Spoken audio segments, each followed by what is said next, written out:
Imagine standing in Beijing in 2008 with the Olympic Games about to start.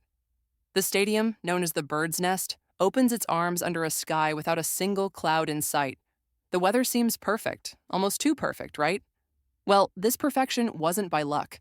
It was a result of something mysterious and powerful: cloud seeding.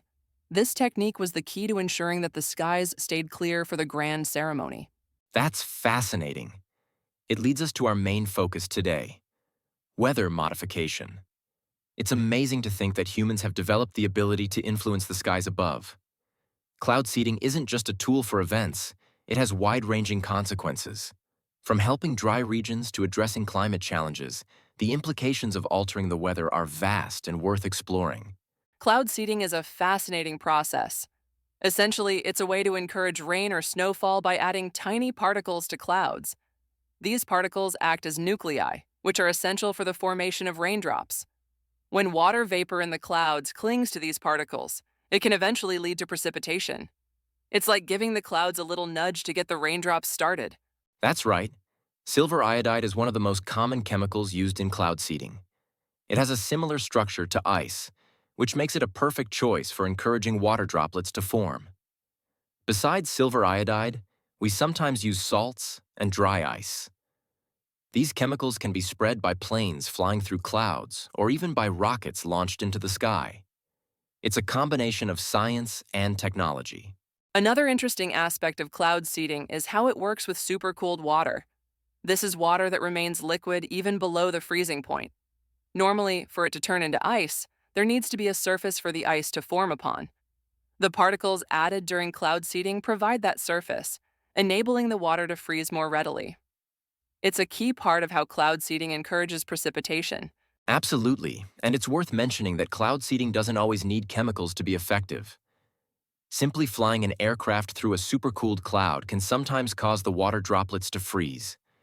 This happens due to the disturbance created by the plane, which helps align the molecules so they can start freezing. This is similar to how you can tap a bottle of supercooled water and suddenly watch it turn to ice. Let's talk about an incredible application of cloud seeding at the 2008 Beijing Olympics. To ensure the perfect weather for this historic event, a total of 1,104 rockets were fired. These rockets released chemicals into the skies to prevent rain from disturbing the opening ceremony. It's a perfect example of how weather can be controlled to some extent, but it also raises the question about trade-offs. By preventing natural rain, we might be changing the environmental balance. That's a great point. These kinds of interventions often spark debates among experts. There's an ongoing discussion on whether cloud seeding is truly effective or if it's just shifting when and where rain falls. The challenge is that weather prediction is quite complicated. We can't always predict with high accuracy whether rain would have happened no matter the intervention. So, this makes it difficult to measure the effect of cloud seeding precisely. Indeed, it's hard to argue if the Beijing Olympics was a complete success story or not in terms of weather control. The sky was clear and the event went off beautifully, but we still don't know exactly how much of this was directly due to human intervention. What is clear is that such efforts grabbed global attention. Many countries watched closely to see if they could replicate this success. It shows how cloud seeding can be a topic of global interest. Exactly. And while the local impact in Beijing was quite apparent, the broader implications are fascinating as well. The success of this event spurred interest in cloud seeding across the globe. Countries now consider it as a potential tool for managing weather to avoid disasters or improve agricultural productivity. But with this interest comes the responsibility to understand and address potential risks and ensure that this technology is used ethically and effectively. It's amazing to think about how cloud seeding has grown globally. Many countries are looking into cloud seeding projects, especially in dry areas where water is scarce. They see it as a possible way to bring more rain to places that really need it. With more countries attempting to manage their water supply, cloud seeding becomes a valuable tool. Each project teaches something new and adds to our understanding of what cloud seeding can do. Absolutely, and the United Arab Emirates is a perfect example. Due to its desert climate, water scarcity is a huge problem there. The UAE has a national cloud seeding program and is even funding research to find better ways to increase rainfall. They are looking for advanced methods to make the most of any opportunity to add a little more water to their environment. Their investment in research and technology shows how serious they are about making cloud seeding a reliable solution. And Thailand has been using cloud seeding for a long time to support their agriculture. It's interesting because their farms depend heavily on rainfall to survive. By using cloud seeding, they aim to make sure the crops get enough water, even when the rain isn't as plentiful as usual. It's one of those strategies that could be crucial in stabilizing the food supply, which is why Thailand continues to use and improve this technique. Exactly. It's also about finding solutions for long-term droughts. Cloud seeding might be one piece of the puzzle in overcoming these challenges. It's important to keep looking into these technologies and their potential, because droughts can have devastating effects on both the economy and the people. If cloud seeding can help prevent some of that damage, it's worth exploring further. The more we understand, the better we can manage our resources. Weather-related emergencies pose serious challenges, don't they? One approach to manage these challenges is to use cloud seeding. For example, in Indonesia, urban flooding has been a major issue. In 2020, parts of Jakarta faced heavy floods. Here, cloud seeding was considered to help reduce the impact. By targeting clouds early, it's possible to lower the chances of severe floods by encouraging rain to fall in a controlled manner. That's an interesting strategy.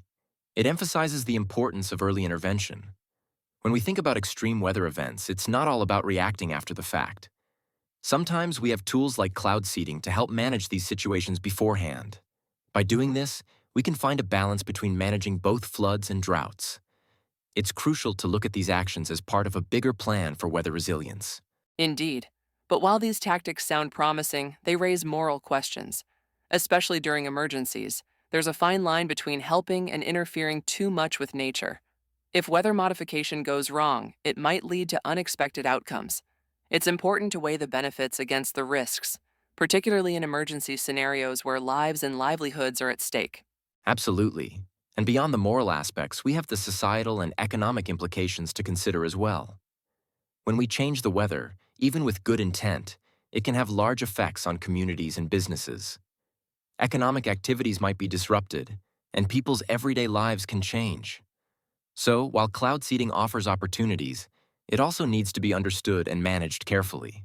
Did you know that cloud seeding once had a military purpose? During the Vietnam War, the U.S. used cloud seeding in a secret project known as Operation Popeye. The goal was to extend the monsoon season to flood key supply routes like the Ho Chi Minh Trail. By doing this, they aimed to disrupt the movement of troops and supplies from North Vietnam to South Vietnam, using the power of nature as a strategic advantage. That's quite a stark use of weather modification, isn't it? However, Operation Popeye sparked huge controversy.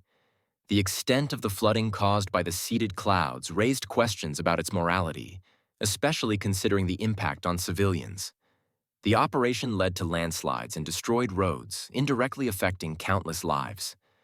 This prompted not just tactical discussions, but also moral debates around using weather as a weapon. Indeed. In response to these ethical concerns, an international agreement was made in 1977. This agreement, signed by many countries, prohibits the military use of weather modification techniques. It's a significant outcome from the lessons learned during that time, showing that while we can control certain aspects of the environment, we should be cautious about how far we take that control, especially in conflict situations. This part of history serves as a reminder of the broader implications of cloud seeding. It highlights how essential it is to consider not only the scientific and technical aspects, but also the moral and ethical dimensions. Learning from past mistakes helps guide current and future uses of technology in a more responsible way. As we wrap up today's episode, let's take a moment to reflect on the fascinating world of cloud seeding and its significant role in weather modification. We've learned how it is used around the globe, from the Beijing Olympics to drought-stricken regions in the UAE and Thailand. It's important to remember the impact of climate change on such technologies, as they might become more crucial in the future. We hope this podcast has fueled your curiosity and encouraged you to explore these topics further. The world of weather modification is vast and filled with potential. Don't forget to show your support by liking this episode and leaving a comment. Your engagement means a lot to us and helps us continue exploring such interesting topics. Thank you for joining, and until next time.